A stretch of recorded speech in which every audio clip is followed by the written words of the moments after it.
जय श्री राधे। सभी सुनने वाले भक्तों की जय हो। अच्युतम केशवम कृष्ण दामोदरम राम नारायणम जानकी वल्लभम। कौन कहता है भगवान आते नहीं, हम मीरा के जैसे बुलाते नहीं। भक्तों, ये भजन तो हम गाते ही रहते हैं, लेकिन क्या हम इसके भाव पर उतरे हैं? यूँ तो भगवान श्री कृष्ण को जो प्रेम करते हैं उन्हें अनेक नामों से बुलाते हैं और उनके कई रूप भी हैं। कान्हा जी के भक्त कान्हा की अलग अलग स्वरूपों में आराधना करते हैं, पूजा करते हैं। कोई मोहन कहता है, कोई गिरधर कहता है, कोई श्याम कहता है और कोई ठाकुर जी कहता है, कोई बंसीधर कहता है। इस प्रकार भगवान के भक्त उन्हें अलग अलग स्वरूपों में पुकारते हैं, प्रेम करते हैं, उनकी सेवा करते हैं।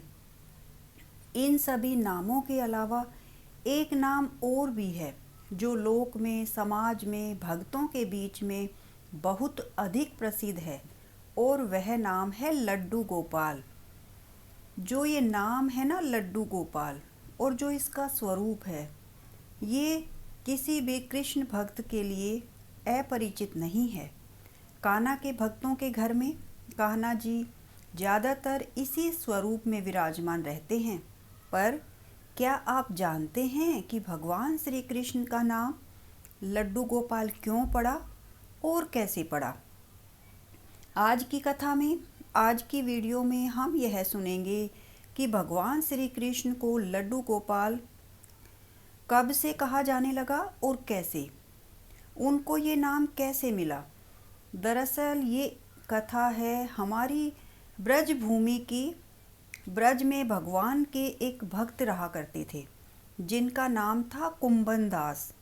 कुंभन दास अपने परिवार के साथ ब्रज भूमि में रहता था और कुंभन दास का एक बेटा भी था, रघुनंदन। कुंभन दास हर समय भगवान श्री कृष्ण की भक्ति में, सेवा में लीन रहा करते थे और पूरे नियम से भगवान की सेवा पूजा किया करते थे। वे उन्हें छोड़कर कहीं नहीं जाते थे ताकि उनकी सेवा में कोई विघ्न न आए, कोई लापरवाही ना हो। कुंभन दास भगवान के बहुत अच्छे भजन भी गाते थे। एक दिन वृंदावन से उन्हें भागवत करने का न्योता आया। पहले तो उन्होंने मना कर दिया कि मैं भगवान की सेवा करता हूँ और उसमें विघ्न आएगा, इसीलिए मैं भागवत की कथा नहीं कर सकता। लेकिन लोगों के जोर देने पर, बार बार आग्रह करने पर वे कथा में जाने के लिए तैयार हो गए। उन्होंने सोचा कि वे भगवान की सेवा की तैयारी करके रोजाना वापस लौट आएंगे, जिससे कि भगवान की सेवा का नियम भी नहीं टूटेगा और भागवत कथा भी हो जाएगी। जो मुझसे प्रेम करते हैं मेरे भक्त, उनकी बात भी रह जाएगी। अब जिस दिन उनको जाना था, उन्होंने अपने पुत्र को समझा दिया कि वे भोग तैयार कर चुके हैं, तुम्हें बस समय पर भोग लगा देना है। कुंभन दास ने अपने पुत्र रघुनंदन दास को समझाया और वहां से प्रस्थान कर गए। अब जैसा उन्होंने कहा था, रघुनंदन ने बिल्कुल वैसा ही किया। रघुनंदन ने भोजन की थाली ठाकुर जी के सामने रखी और सच्चे मन से आग्रह किया, प्रार्थना किया कि हे ठाकुर जी, आ जाओ और भोग लगाओ। अब उस बालक के मन में तो ये छवि थी कि वे आकर अपने हाथों से भोजन करेंगे जैसे हम सभी करते हैं। उसने बार बार ठाकुर जी से आग्रह किया, लेकिन भोजन तो वैसा का वैसा ही रखा रहा। अब रघुनंदन दास उदास हो गया। उसने रोते हुए पुकारा कि ठाकुर जी, आ जाओ और भोग लगा लो। ठाकुर जी ने अब एक बार रोने से भोग नहीं लगाया तो रघुनंदन दास ने जोर जोर से रोना शुरू कर दिया और जोर जोर से रोते हुए भगवान को आवाज़ देने लगा, ठाकुर जी आ जाओ ना, भोग लगाओ ना। भगवान श्री कृष्ण जो भक्तों के अधीन ही रहते हैं, उसकी सरलता को देखकर प्रसन्न हो गए और प्रकट हो गए। ठाकुर जी ने एक बालक का रूप धारण किया और भोजन करने बैठ गए। यह दृश्य देखकर रघुनंदन भी प्रसन्न हो गया। अब रात को जब कुंभनदास जी लौट कर आए तो उन्होंने अपने बेटे से पूछा कि बेटा, तुमने ठाकुर जी को भोग लगाया था क्या? रघुनंदन ने कहा कि हाँ पिताजी, भोग लगा दिया था। अब कुंभनदास जी ने प्रसाद मांगा तो रघुनंदन ने कहा कि ठाकुर जी ने तो सारा भोजन खा लिया। कुंभनदास जी ने सोचा कि बच्चे को भूख लगी होगी तो सारा भोजन इसने खा लिया होगा। लेकिन ये तो अब रोज का नियम हो गया कि कुंभनदास जी रोज थाली लगाकर जाते और रघुनंदन ठाकुर जी को भोग लगाते, और जब वे वापस आकर प्रसाद मांगते तो एक ही जवाब मिलता कि ठाकुर जी ने सारा भोजन खा लिया। कुंभनदास जी को लगने लगा कि बेटा झूठ बोलने लगा है। एक दिन कुंभनदास ने एक लड्डू बनाकर थाली में सजा दिया और छिपकर देखने लगे कि बच्चा क्या करता है। रघुनंदन दास ने रोज की तरह ही ठाकुर जी को पुकारा तो ठाकुर जी रोज की तरह बालक के रूप में आए और लड्डू खाने लगे। अब साक्षात भगवान श्री कृष्ण को अपने सामने देखकर कुंभनदास जी से रहा नहीं गया और वो दौड़ते हुए आए और उनके चरणों में गिरकर विनती करने लगे। उस समय ठाकुर जी के एक हाथ में लड्डू था और दूसरे हाथ का लड्डू मुख में जाने ही वाला था कि वे जड़ हो गए। इसके बाद से ही उनकी इसी रूप में पूजा की जाती है और वे लड्डू गोपाल कहलाए जाने लगे। अब हम वह भजन भी पूरा गाएंगे, आप लोग भी साथ गाएं प्लीज़। अच्युतम केशवम कृष्ण दामोदरम राम नारायणम जानकी वल्लभम।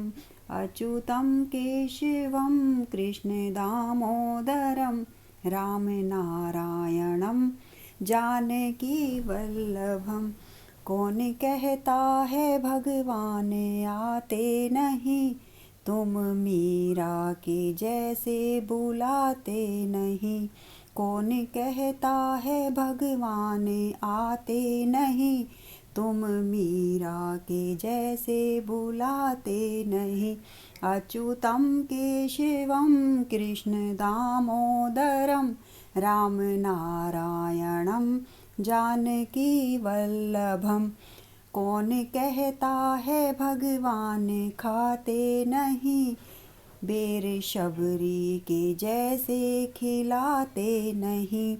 कौन कहता है भगवान खाते नहीं, बेर शबरी के जैसे खिलाते नहीं।